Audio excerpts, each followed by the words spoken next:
진행된 점 좀 양해 바라고, 무엇보다 양해를 바라는 점은 먹을 것이 풍성하다고 했는데 김밥이 아직도 도착하지 않고 있어가지고 제가 좀 초조합니다.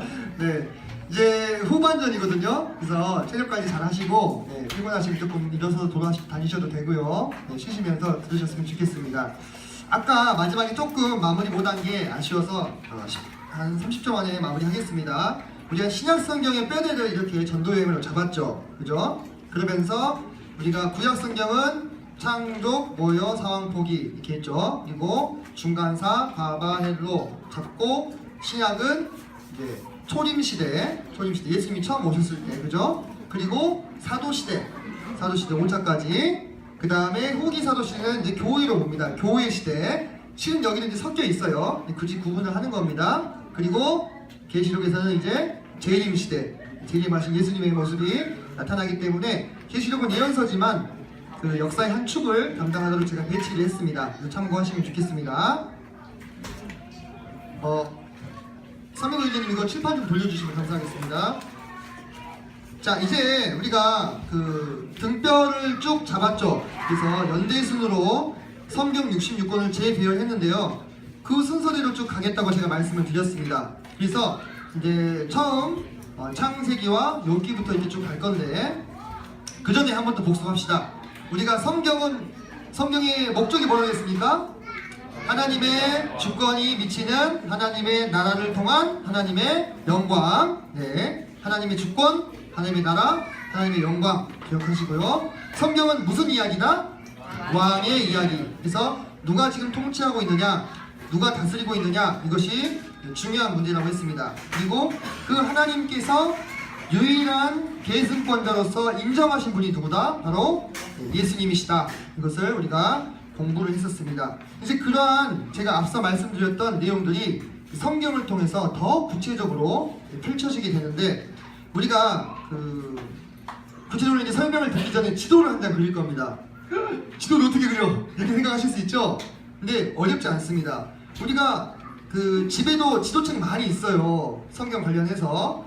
근데 한두 번 떠들어보고 잘 안 봐집니다. 왜 그러냐면 내 손을 안 타서 그런 겁니다. 네.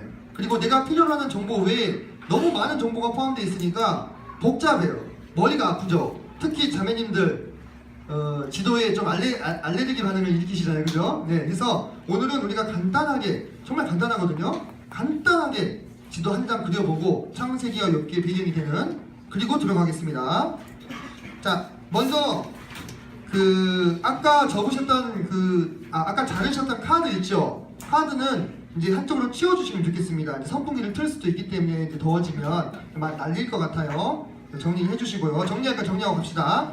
그리고 A4를 한 장씩 받으셨을 건데, A4를 이렇게 접어주세요. 자, 가로로 한번,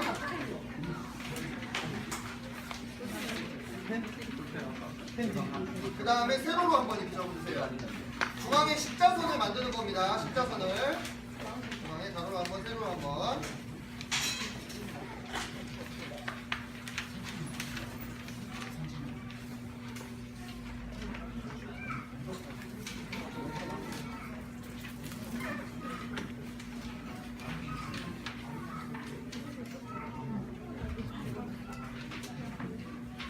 자, 화면을 보시면 지금 제가 가져온 실문화상기 화면이 보일 겁니다. 제가 쓰는 대로 이렇게 보이거든요. 보이죠? 네, 여기서 제가 지도를 그리면 같이 보시면서 차근차근 따라오시면 다 그릴 수 있습니다. 네.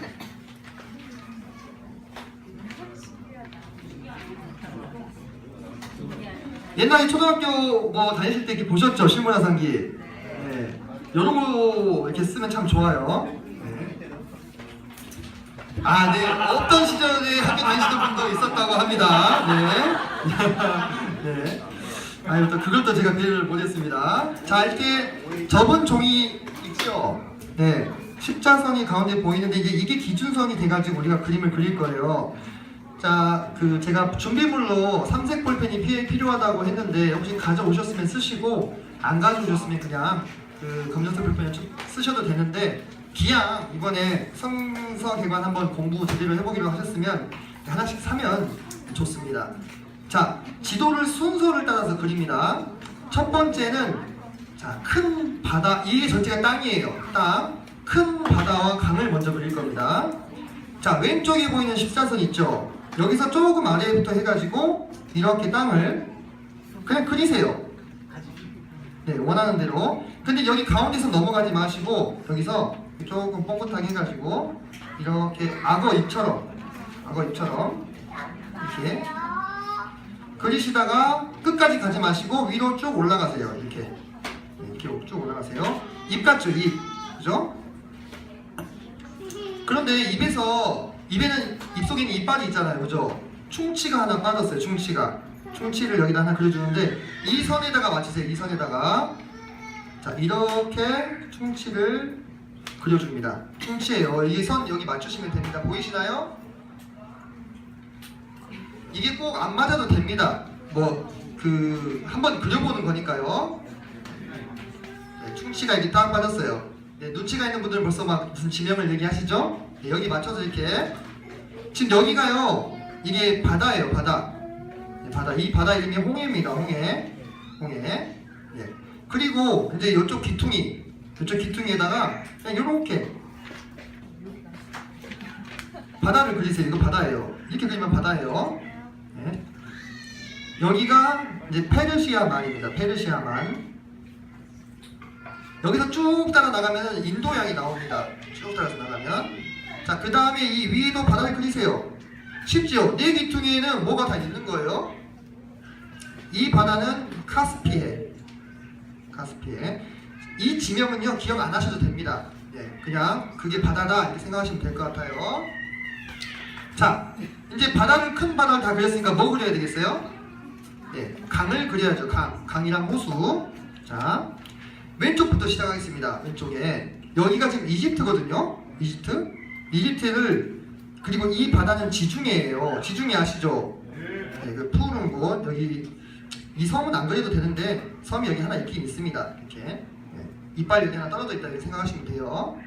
이 지중해를 포크로 찍어 먹고 있는 게 애굽의 나일강이에요. 포크를 그리세요. 하나, 둘, 셋, 넷. 포크죠. 근데 포크가 구부러졌어요. 이렇게 구부러진 포크. 어렵지 않죠? 네, 지중해를 찍어 먹고 있는 애굽의 포크인데 이 포크가 바로 나일강입니다. 네. 자, 그리고 나서 우리가 여기 구분선 그린 거 이렇게 반 접으면 이 가운데에 선 있죠? 여기 중심선에서 약간 왼쪽으로 선을 하나 긋고 밑에다가 조금 큰 코딱지, 위에는 조금 작은 코딱지. 여기 입이니까 이쯤 코 있을 거 아니에요. 그죠? 네. 그립니다. 요게 갈릴리 호수예요. 네, 귀엽죠? 요거는 사해입니다. 사해. 네. 자, 그 다음에 우리가 이제 얘네들이랑 비교가 안 되는 큰 강을 그릴 건데, 자, 이 페르시아만에서 여기 접은 선 보이시죠? 여기까지 강 물줄기를 쭉 끌고 와 보세요. 끌고 와가지고 이 선에서 분리를 하는 겁니다. 요렇게 하나, 그 다음에 하나, 둘, 셋 이렇게 굽이 세 굽이.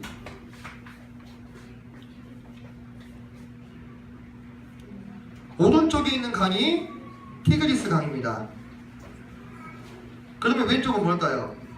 네, 몰라도 됩니다. 유프라테스라는 강입니다. 이 강이 지금 뭐냐면 그 세계 4대 문명의 발상지로 꼽히는 곳이죠. 아까 여기 포크 찍어 먹었던 나일강처럼 좀 두껍게 그릴게요. 이렇게. 자, 그러면 이제 우리 강 다 그렸어요. 바다도 다 그리고.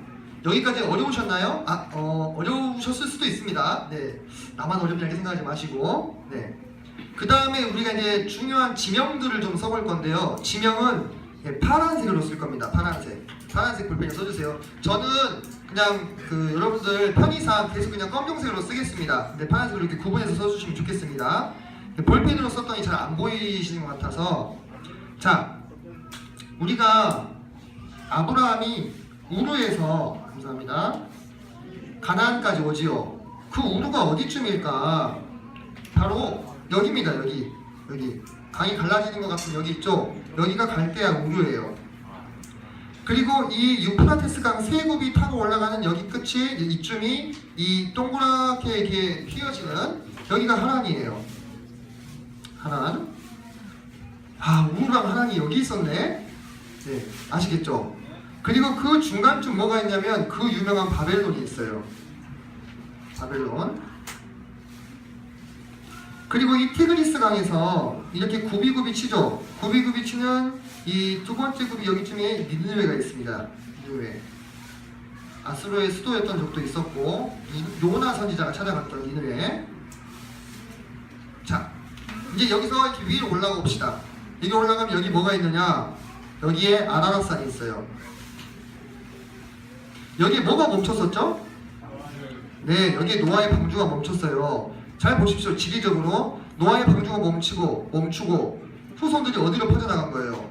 이렇게 남쪽으로 동쪽으로 퍼져나간 거예요. 이해되십니까? 네, 여기가 지금의 터키 땅입니다. 터키. 근데 이때는 헷이라고 하는 족속이 살았어요. 네, 세계사에서는 히타이트 최초로 철기 문화를 발달시켰다고 하는 히타이트 족속들이 여기 살고 있었고, 자, 그 다음에 아브라함이 가야 되는 곳이 어디입니까? 여기 가나안이죠, 그죠? 가나안. 자, 그리고 이제 조금 나중에 나오긴 하는데 이 아브라함의 후손들이 그 민족을 이루어서 사는 곳이 있습니다. 여기가 에돔. 에돔은 여기 큰 코탁지 아래쪽에 쓰시면 됩니다. 네. 그 다음에 요거 오른쪽이 이제 모압이라는 족속이 있고 그 위가 이제 암몬이죠. 암몬. 네. 전 이거 맨날 헷갈렸어요, 진짜. 엄청 헷갈렸습니다. 네, 뭐가 먼저냐? 아, 에돔은 에서의 후손이니까 큰 형의 후손이니까는 제일 먼저 나오고 그 다음 모압, 암몬 이렇게 외웠거든요. 이응, 미음 이렇게. 네. 하여튼 별의별 수를 다 썼습니다. 맨날 헷갈리니까. 네. 그렇게 해서 외웠어요. 자, 그 다음에 여기에 이 충치 끝자락에 여기 시내산이 있습니다. 시내산. 네. 자, 그리고 여기가 이 포크의 세 번째 날과 네 번째 날 사이에 여기에 라암셋이라는 곳이 있습니다. 라암셋. 요셉의 그 야곱의 가족들이 요셉을 따라 들어갔을 때 이제 받았던 땅입니다. 아주 좋은 땅이죠. 네. 그래서 이제 여기 제가 좀 밋밋하게 여기 이렇게 뻥뻥 이렇게 나와 있어요. 이 이집트 상류에서 토사가 흘러와가지고 비옥한 삼각주를 이뤄서 여기는 씨만 뿌리면 농사가 잘 되는 거예요. 그런 땅이죠. 자, 그리고 이제 이동 경로를 표시할 건데 이동 경로는 빨간색으로 표시합시다. 하나님께서 아브라함을 부르시고 아브라함이 우르에서 출발해서 하란까지 이렇게 갑니다. 네. 그리고 하란에서 이렇게 가나안 땅으로 옵니다. 네. 이 가운데 다메색이 있어요. 근데 쓰지 않으셔도 됩니다. 우리가 필요한 것만 쓰기로 했으니까 이렇게 가는 거예요. 네. 그리고 이 가나안에서 어디로 갑니까? 네, 애굽으로 이렇게 들어갔다가 다시 애굽에서 나오죠. 그죠? 애굽에서 다시 나옵니다. 네. 이 족장 시대에는 이 애굽과 가나안을 몇 번 왔다 갔다 하지요. 그죠? 네, 출애굽 지도는 밑으로 내려가는데 그건 이따 또 보도록 하겠습니다. 네, 여기까지 해서 일단 창세기 지도 하나 우리가 그린 겁니다. 네, 지도 그리는 게 어려운 게 아니에요. 네, 이렇게 한번 딱 따라서 그려보면 쉽지요. 첫 번째, 바다와 강을 그린다. 두 번째, 지명을 표시한다. 세 번째, 이동 경로를 그린다. 이 우르부터 가나안까지 한 1,500km 됩니다. 그냥 간 길이 아니에요. 오늘날에도 1,500km면 정말 가기 힘들죠. 네, 서울, 부산까지 가 400 된다고 하는데 몇 번 왕복할 거리죠. 그걸 간 거예요. 그러니까 믿음의 조상이 되는 거죠. 네, 자, 그러면 이 지도 그리신 거 책 한쪽에 끼워 놓으시고 틈틈이 이제 보십시오. 보시면서 네, 진행하겠습니다. 어떻게 지도 그리기 괜찮으세요? 네, 앞으로 이제 또 이제 계속 지도가 나옵니다. 네, 자, 창세기 하면요. 우리가 창세기 하면은 창세기 1장부터 50장까지가 있습니다. 여기는 근데 그 중에서 1장부터 11장에 해당하는 1장부터 11장에 해당하는 역사를 우리가 일반 역사다 이렇게 얘기합니다. 일반 역사. 인류의 일반 역사를 다루고 있는데 이 일반 역사 시대에 4대 사건이 있습니다. 4대 사건. 첫 번째 창조가 있겠죠. 그죠? 이때 창조가 이루어졌으니까. 두 번째 타락 사건이 있습니다. 제가 아까 조금 말씀드렸는데 자, 세 번째 뭡니까? 노아의 홍수 사건. 네 번째 바벨탑 사건이 있습니다. 우리가 크게 이렇게 일반 역사를 써머리 할 수 있습니다. 개관이니까. 자, 그리고 나머지 12장부터 50장까지는 족장시대입니다. 족장시대. 이제 창조시대고 인류의 일반 역사이고 이때는 족장시대. 이때 하나님께서 부르신 4명의 족장이 있습니다. 누구죠? 아브라함, 그렇죠. 그 다음 이삭, 그 다음 야곱, 그 다음 요셉. 창세기는 바로 이렇게 크게 두 부분으로, 그리고 각 부분마다 4개씩으로 해서 구분을 우리가 할 수가 있습니다. 자, 그렇게 한번 커다란 이제 줄기를 딱 잡고 말씀을 들어보시기를 바랍니다. 자, 하나님께서 태초에 천지를 창조하셨을 때 뭐라고 말씀하시냐면 보시기에 심히 좋았더라 이렇게 얘기를 하셔요. 보시기에 심히 좋았더라. 자, 이 성경은 하나님의 영광을 드러내기 위한 것이 목적이라고 했는데 하나님께서 창조를 통해서 그분의 능력과 신적인 성품, 신성을 만우주에 드러내신 겁니다. 그 최초의 에덴 시대, 최초의 창조됐던 그곳에는 불법이라는 것이 없었습니다. 하나님의 통치가 어때요? 구석구석까지 미치고 있는 시대였어요. 효과를 드러내고 있는 그런 시대였단 말입니다. 그래서 하나님이 보시기에 심히 좋았더라. 하나님의 통치권이 적용되고 있고 하나님의 영광이 드러나는 바로 그러한 시대. 그런데 아까 제가 말씀드렸죠. 선악과 전투를 통해서 그 통치권을 누가 빼앗아가 버려요. 사단 마귀가 빼앗아가 버리는 거예요. 자, 그래서 누가 왕이냐, 누가 통치자냐, 누가 주권을 가지고 있느냐가 무척 중요하다고 했죠. 그래서 이 타락 사건에서 사단이 불법적으로 통치권을 빼앗아가 버리게 됩니다. 그러면서 아담과 하와가 에덴 동산에서 쫓겨나게 됩니다. 그래서 하나님의 다음 경륜이 열리는데 이제 각 사람들이 자기의 양심을 따라서 자기의 생각대로 사는 시대가 열립니다. 근데 어떻게 됐어요? 난장판이 됐죠. 하나님을 속히 떠나서 하나님의 통치를 거부하고 자기 생각을 따라서 문명을 발달시키면서 자기의 쾌락을 즐기면서 살아가게 된 거예요. 그래서 하나님께서 뭐라 말씀하시냐면 내가 사람 지었음을 한탄하노니 이는 그들이 육체가 됨이라. 개역 한글에서는 육체라고 했고 개역 개정에서는 육신이라고 했습니다. 같은 의미입니다. 육체가 되었다. 내가 그들을 본디 창조한 목적은 그들의 마음속에 있는 영혼으로 나와 함께 교제하며 나의 영광을 드러내며 나의 주권 안에 속하여서 내 말에 순종하며 사는 것인데 이제 그들이 나를 떠나서 이 몸을 만족시킬 수 있는 더 맛있는 것, 더 화려한 옷, 더 어떤 큰 쾌락 이런 것들만을 추구하는 육신이 되어버렸다는 거예요. 죽어서 썩어져 버릴 수밖에 없는 이 육체를 따라서 사느라 하나님을 떠나버린 거예요. 그때 하나님께서 어떻게 하십니까? 홍수로 심판하시는데 여러분들 놀라지 마십시오. 이 홍수 때 죽었던 사람들이 얼마나 될 것인가 넉넉히 계산해도 지금 인구보다 많았다고 계산이 나와요. 지금 인구보다. 이게 뭐냐, 우리가 그런 장면들을 이렇게 성경을 관통하는 맥이 없이 보면요 하나님이 무척이나 악한 신처럼 느껴집니다. 그죠? 전 인구를 멸망시켜 버리잖아요. 근데 이 성경의 목적은 어디에 초점이 맞춰져 있어요? 하나님의 영광에 초점이 맞춰져 있어요. 그 초점을 벗어난 것은 이제 무의미해지는 거예요. 무의미한 인류가 되었기 때문에 그들을 어떻게 하셨어요? 쓸어버리신 겁니다. 하나님이 무서운 심판의 하나님이에요.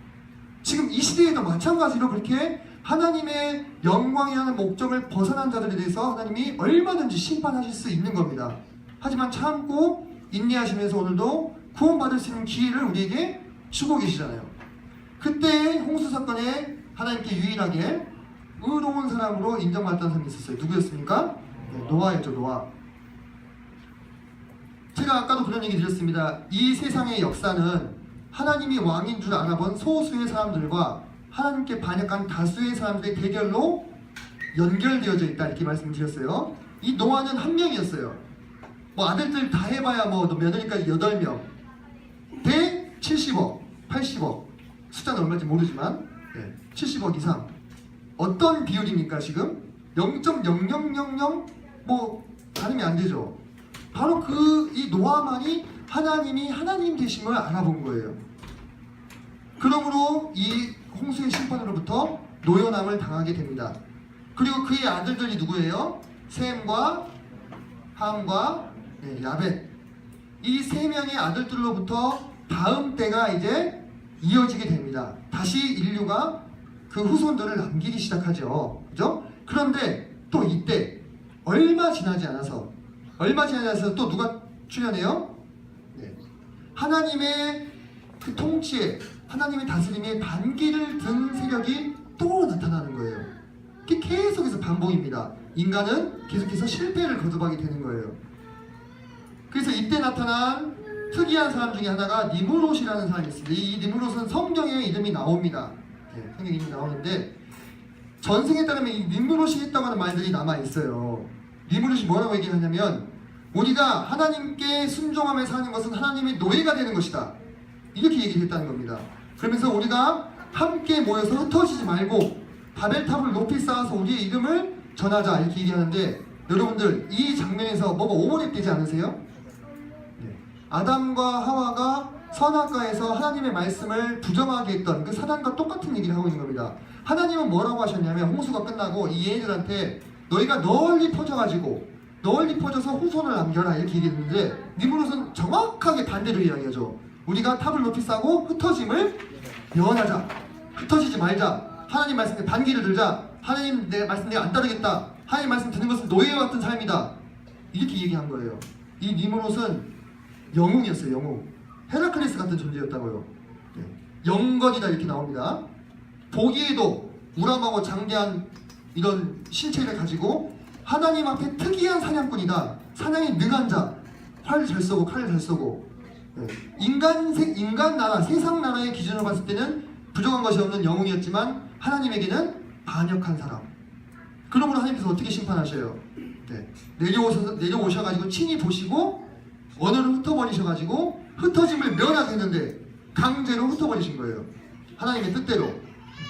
이런 데서 하나님의 신적인 능력들이 드러나게 되는 것입니다. 하나님의 주권에 반역하고 하나님을 대적하는 그 세력에 대해서 하나님께서 친히 나타나셔서 역사하시던 시대가 바로 이 일반 역사 시대입니다. 이제 이후로는 하나님께서 친히 나타나셔서 활동하기보다도 그분의 통치를 이 땅에 실현할 대리인들을 찾게 됩니다. 그죠? 대리인들을 찾게 돼요. 그래서 그들을 통해서 하나님의 주권이 이 땅에 설 수 있도록, 하나님의 영광이 돌려질 수 있도록 역사하십니다. 자, 그래서 부르신 사람이 누구예요? 아브라함이에요. 아까 우리가 지도 그려봤죠? 갈대아우로부터 1500km를 걸어가지고 이 가나안 땅으로 가는데, 가는 여정이 쉬운 여정이 아닙니다. 지금 기준으로도 1500은 참 멀어요. 1500km는. 근데 그때 당시는 이 시족 공동체 사회를 이루고 있었어요. 지금처럼 경찰이 있는 것도 아니고 군대가 있는 것도 아니죠. 자기 몸을 자기가 지켜야 돼. 내가 나고 자란 고장에서 사는 것이 제일 안전합니다. 근데 하나도 연고도 없는 2억 마리 먼 가나안 땅을 하나님 말씀 딸랑 하나 듣고 가야 되는 거예요.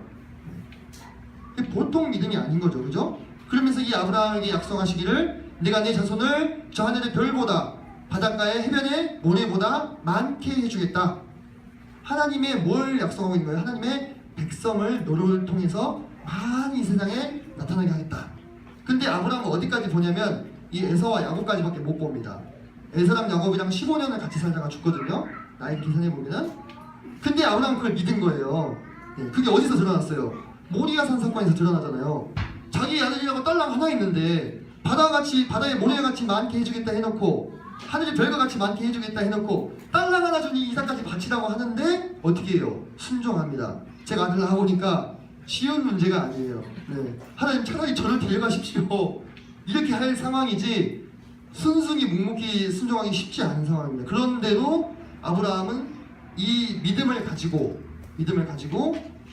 이 이삭을 드리고 그러므로 믿음의 조상이 되었죠. 그죠? 그래서 이삭 때에 거쳐서 야곱 때에 12아들을 낳게 되고 그리고 요셉을 시켜서 아까 우리가 포크 그려보셨죠? 포크. 네, 그 강이 흐르고 있는 이집트 성경에는 애굽으로 나옵니다. 애굽으로 요셉을 먼저 이렇게 보내시는 거예요. 선발대로. 근데 요셉은 죽겠죠. 그 과정 속에서 네? 무고히 막 진짜 믿었던 형들이 막 자기를 팔아버리고 열심히 기껏 일했더니 유혹해가지고 또 감옥에 넣어버리고 애매한 고난을 많이 당해요. 네, 애매한 고난을 많이 당해요. 그런데 이게 여러분들 참 놀라운 게 이 하나님의 주권이 회복된 사람들의 반응입니다. 네, 노아를 봐도 그렇고 요셉을 봐도 그렇고 요셉이 나중에 형들 만났을 때 어떻게 얘기해요? 네, 이건 하나님께서 하신 일이다. 이게 하나님의 주권이 마음속에 회복된 사람들의 반응인 거예요. 이게 계속해서 성경에 나옵니다. 그것과 대조되는 니므롯의 반응. 하나님께 우리가 순종하는 것은 하나님의 노예가 되는 것이다. 그죠? 마음으로부터 반영하잖아요. 그 극명한 대조를 이루게 되는 거예요. 그러면서 이 요셉이 애굽으로 들어가가지고 거기서 애굽의 총리가 되죠. 사람의 세상 나라의 기준으로는 이거 도저히 불가능한 문제입니다. 그죠? 그것을 하나님께서 하나님의 능력으로 하시는 거예요. 왜? 하나님의 나라를 세우셔야 되기 때문에. 그래서 이 요셉을 통해서 70명의 가족들이 어디로 들어가요? 네, 애굽 땅으로 들어가게 됩니다. 바로 그 이야기를 제가 본 교재에다가 이렇게 적어놨습니다. 그래서 어떻게 보면 이런 표현이 좀 적절할지 모르겠는데 애굽은 이제 그 하나님의 대리모가 된 거예요. 대리모. 누구를 출산하기 위한? 네, 이스라엘을 출산하기 위한 대리모가 된 거예요. 아니 가나안에서 계속 돌아다니면서 양 키우면서 자식들 낳아가지고 키우면 좀 힘들잖아요. 그죠? 애굽이라는 정착된 곳에 딱 넣어가지고 그죠? 70명이 250만 명까지 불어나거든요. 네. 뭔가 70명을 민족을 이루기엔 좀 작은 숫자예요. 250명까지 불려가지고 이 민족을 통해서 이제 하나님의 역사를 이루시기 위해서 애굽이라는 대리모의 자궁 속에 이스라엘을 심으시는 겁니다. 네. 바로 그 역사가 펼쳐지고 있는 배경이 뭡니까? 네. 창세기가 되겠습니다. 창세기가 끝입니다. 여기까지. 자, 다음으로 우리가 살펴볼 성경이 뭐라고 있었죠? 네, 욥기죠, 욥기. 네. 창세기 있다가 갑자기 욥기 넘어가는 경험은 참 새롭죠? 네, 한참 있다가 욥기 나와야 되는데. 네. 자, 욥기는 이 욥은 이 동방의 현자로 고 문서에도 나온다고 합니다. 동방의 아주 큰 현자로. 이 욥은 위대한 그 족장 중에 하나였습니다. 그런 어떤 증거들을 우리가 욥기를 통해 찾을 수가 있어요. 예를 들면 욥의 어떤 재산을 카운트할 때 뭘로 카운트해요? 네, 양과 뭐 소를 몇 마리 가지고 있는 그런 걸로 카운트하잖아요. 그게 족장 시대의 특징이거든요. 그리고 욥이 제사를 드리죠. 제사장의 역할을 해요. 율법 시대 그렇게 하면 어떻게 합니까? 욥은 죽은 목숨이에요. 그죠? 율법 시대에는 레위인 중에서도 뽑은 사람만 제사장이 될 수 있는데, 그죠? 아론의 후손들만. 근데 자기가 제사장을 하고 있잖아요. 그러니까 아직 율법이 주어지지 않았고 아직 이스라엘이라는 국가가 형성되기 이전의 배경을 가지고 있다. 이렇게 보는 겁니다. 욥기는요, 뭐 굳이 기독교인 아니어도요, 일반 세상 사람들도 관심을 가지고 탐독하는 책 중에 하나입니다. 왜냐하면 아주 중요한 문제를 다루고 있기 때문입니다. 우리가 이제 그 신정론이라고 하기도 하는데 욥기를 보면 되게 재밌어요. 상황이 어떤 상황이냐면 처음에 욥이 아주 의로운 사람이죠. 당대의 완전한 자다. 하나님이 사단에게 욥을 심지어는 자랑을 하십니다. 네. 야, 너 욥 좀 봤냐? 네. 이 장면도 참 신기해요. 아니 범죄한 사단이 하나님 앞에 왕래하는 거예요. 출입하는 거예요. 그러면서 사단한테 하나님이 물어보시잖아요. 너 어디 갔다 왔니? 네? 제가 여기저기 두루두루 돌아다녔습니다. 그랬더니 사단한테 하나님이 너 내 종 욥 좀 봤냐? 그와 같이 완전하여 당대에 의로운 자가 없다. 이렇게 얘기하시잖아요. 그러니까 사단이 뭐라고 얘기합니까?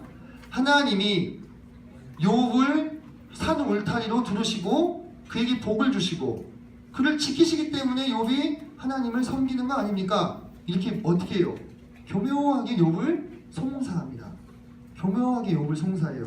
왜? 잘 살고 있는 욥을 그렇게 뭔가 불손한 의도를 가지고 뭔가 그 주고받는 것이 있으니까 하나님을 따르는 사람처럼 이렇게 왜곡시키는 거예요. 그러니까 항상 사단은 하나님 앞에서나 누구 앞에서나 우리의 송사를 담당하는 자가 되는 거예요. 잘 살고 있는 성도, 건실하게 주님 섬기고 있는 성도를 치는 겁니다. 사단은 보복하는 자입니다. 사단이 하나님의 일을 위대하게 이루고 나는 하나님의 종들을 보복하는 거예요. 왜? 하나님의 나라의 주권을 드러낸 자들을 가만두지 않는 거죠. 제가 나중에 또 이야기를 드리겠습니다. 그래서 욥이 송사한 대로 하나님께서 욥 치는 것을 허락하시죠. 그래서 완전히 망하잖아요. 그죠? 그래서 욥을 위로하기 위해서 세 친구가 찾아왔는데 너무 기가 막힌 상황이니까 말도 못하고 일주일 동안 얼굴만 서로 쳐다보고 있었어. 그러다가 말을 시작해가지고 그 엘리바스와 대만 사람 엘리바스와 또 빌닷 그리고 소발이라는 세 친구와 함께 이 논쟁을 벌이기 시작합니다. 그것이 지금 4장부터 31장까지 쭉 이어지는 거예요. 그러면서 거기서 친구들의 주장을 요약하면 네가 죄가 있으니까 고난을 당하는 것이다. 죄가 없는데 어찌 고난을 당할 수 있겠느냐. 이 얘기고 욥은 뭐라고 받아칩니까? 나는 죄가 없다. 이렇게 얘기를 합니다. 본서 53쪽입니다. 그런데 옆에서 이제 앉아가지고 듣고 있던 누가 등장해요? 엘리후의 사정을 일어나는데 엘리후가 노를 바라며 승질을 팍 내는 거예요. 나이가 어려가지고 입 다물고 있었는데 듣자 하니까 이 양반들이 안 되겠는 거죠. 그래가지고 드러나가지고 뭐라고 얘기하냐면 하나님이 의인을 순전케 하시기 위해서 고통을 사용하실 수도 있다. 왜 안 되냐? 그러니까 앞선 세 사람보다 좀 더 나아간 상황이죠. 그죠? 하지만 엘리후도 그 상황을 정확하게 다 반영하지 못했어요. 왜요? 그러나 하늘에서 일어난 일을 알지 못했기 때문이에요. 이 일의 이면에 배후에 하나님과 사단의 어떤 그런 토론이 있었다는 것입니다. 자, 그러자 이제 하나님께서 나타나셔가지고 욥에게 이제 말씀하시는데 욥이 그런 얘기예요. 나는 이런 고난을 당할 만한 죄를 지은 적이 없다. 나는 전능자와 대면하여 말하기를 원한다. 이렇게 얘기합니다. 그런데 거기에 대해서 하나님이 나타나셔가지고 그래 욥아 너는 이만저만 해가지고 사단이 너를 잘못 송사해서 내가 고난을 겪게 한 거야 라고 얘기하지 않으시고 뭘 얘기하셔요? 하나님의 창조의 신비를 이야기하시기 시작합니다. 하나님의 피조물들이 얼마나 놀라운지 네가 아느냐? 그러면서 천지가 어떻게 지어졌는지 네가 아느냐? 그때 네가 어디 있었느냐? 대려 욥을 어때요? 혼내요. 그죠? 욥을 대려 혼냅니다. 그러니까 그냥 욥기를 읽다 보면은 이해가 안 되는 거예요. 앞뒤가 안 맞는 것 같아요. 왜 하나님이 나타나가지고 욥을 이렇게 좀 위로해 주시고 그렇게 해야지 왜 다짜고짜 막 이런 말씀을 하시지? 근데 거기서 욥의 반응이 더 충격적이죠. 어떻게 반응합니까? 내가 하나님을 귀로만 들었는데 이제는 눈으로 봅니다. 이렇게 얘기합니다. 그러니까 저도 처음에 욥기 읽었을 때는 너무너무 잘 이해가 안 됐어요. 너무너무 이해가 안 됐습니다. 자, 그런데 한번 생각해 봅시다. 자, 욥을 송사한 사단, 그죠? 욥을 송사한 사단과 또 욥과 논쟁을 벌였던 세 친구들, 그들의 공통된 논리가 뭐였습니까? 번선, 징, 악, 신상, 필, 벌, 인과, 응보. 선한 일을 하면 복을 받고 악한 일을 하면 벌을 받는다. 이 논리에 입각해서 심지어는 사단마저도 그 논리에 입각해서 이야기를 하고 있어요. 욥을 송사하고 있고. 그런데 여러분, 하나님이 바로 그와 같은 논리에 종속돼야 되는 분입니까? 그런가요? 하나님은 항상 선한 자에게는 복을 주고 악한 자에게는 벌을 주는 방향으로 움직이셔야 되는 거예요. 그럼 하나님은 어떤 하나님이 되는 거예요? 예측 가능한 존재가 되는 거예요. 그죠? 하나님이 항상 그 논리대로 움직이셔야만 한다면 하나님이 아니고 인과 응보의 법칙이 하나님이 되는 겁니다. 하나님은 결코 그 안에 있으실 수 없는 분이에요. 하나님은 그 위에 계시는 분이에요. 하나님은 종잡을 수 없는 분이며 하나님이 하시는 일은 인간으로서 다 이해할 수 없음을 이야기하고 있는 겁니다. 하나님이 종잡을 수 없다고 해서 하나님이 무질서의 하나님이 아닙니다. 하나님의 차원의 질서를 인간이 이해하지 못할 뿐이에요. 그래서 하나님께서 때로 우리에게 고통을 허락하실 때 이런 경우가 있어요. 더 큰 고통을 막으려고 고통을 허락하시는 경우가 있어요. 예를 들면 최근에도 이 박명호 형제님의 장인어른께서 유명을 달리하셨는데 그분이 병을 얻으심으로 마음이 겸손해져서 복음의 길을 열으셨잖아요. 그죠? 고통이 허락되었지만 이로 인해서 영원한 지옥에 떨어져서 영원토록 고통을 당해야 되는 더 큰 고통으로부터 노여담을 당한 겁니다. 그러니까 우리의 관점에서 우리 이 세상에서 펼쳐지는 모든 고통의 이유를 목적을 다 이해할 수 없다는 거예요. 그걸 하나님이 어떻게 욥에게 보여주고 있는 거예요? 천지의 신비와 피조물의 신비를 통해서 네가 다 이해할 수 없는 하나님, 네 손바닥 안에 있는 하나님이 아니라 네 하늘 위에서 너를 바라보시고 이 모든 세상을 주관하고 계시는 주관자 하나님을 드러내셨을 때 욥은 깨달은 겁니다. 아, 그렇구나. 내가 우매하고 어디서만 사람같이 이야기하고 있었구나. 그렇게 얘기를 하는 겁니다. 그것이 욥기의 핵심이에요. 그래서 여러분들 저는 이 욥기를 읽으면서 결론을 좀 내자면 결국은 이것은 하나님에 대한 신뢰의 문제다. 결국은 내가 정말로 이해할 수 없는 고통이 찾아오고 내가 정말로 아프고 힘든 상황 가운데 있어서 하나님께 아무리 구하더라도 아무런 응답도 없는 것 같은 하늘문이 막혀있는 것 같은 그런 상황에서도 모든 것을 결국 선하고 옳은 대로 돌리실 그 하나님을 신뢰하고 그 하나님께 내 영혼을 의탁하고 의뢰하고 가는 것, 그런 신뢰의 문제다라는 것을 좀 생각해 보게 됐습니다. 그래서 우리가 욥의 결말을 보게 되죠. 그죠? 하나님께서 더 좋은 결과를 주게 되시잖아요. 말씀 같이 한 구절 찾아보실까요? 거기 제가 써놨으니까 보시면 될 것 같습니다. 53쪽 맨 위에 보면 그 야고보서 5장 11절 말씀을 같이 한번 읽어보도록 하겠습니다. 자, 시작. 보라, 인내하는 자를 우리가 복되다 하느니 너희가 욥의 인내를 들었고 주께서 주신 결말을 보았거니와 주는 가장 자비하시고 긍휼히 여기시는 이시니라. 네, 우리가 인내하는 자를 복되다 했습니다. 하나님께서 우리에게 애매한 고난 주실 때 실질적으로 취업이 안 돼요. 결혼 문제가 해결이 안 돼요. 사업이 안 풀려. 그 다음에 내 삶에 여러 가지 문제들이 첩첩산중으로 끼어 있을 때 하나님 내 기도 들어주시지도 않고 왜 내 인생이 이렇게 힘든가, 많은 삶의 문제들과 고민들이 있지요.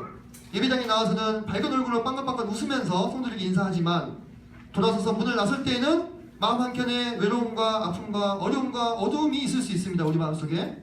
그때 우리는 보라, 인내하는 자를 우리가 복되다 하나니 이 말씀을 기억해야 될 것입니다. 하나님께서 욥에게 그렇게 말씀하셨죠. 또 우리에게도 말씀하십니다. 네가 지금 당하는 모든 일을 다 이해할 수 없지만 참고 기다려라. 내가 반드시 공의와 선을 내게 베풀 것이다. 이것이 욥이 우리에게 주는 교훈이 되겠습니다. 네, 상해시 마치겠습니다. 네.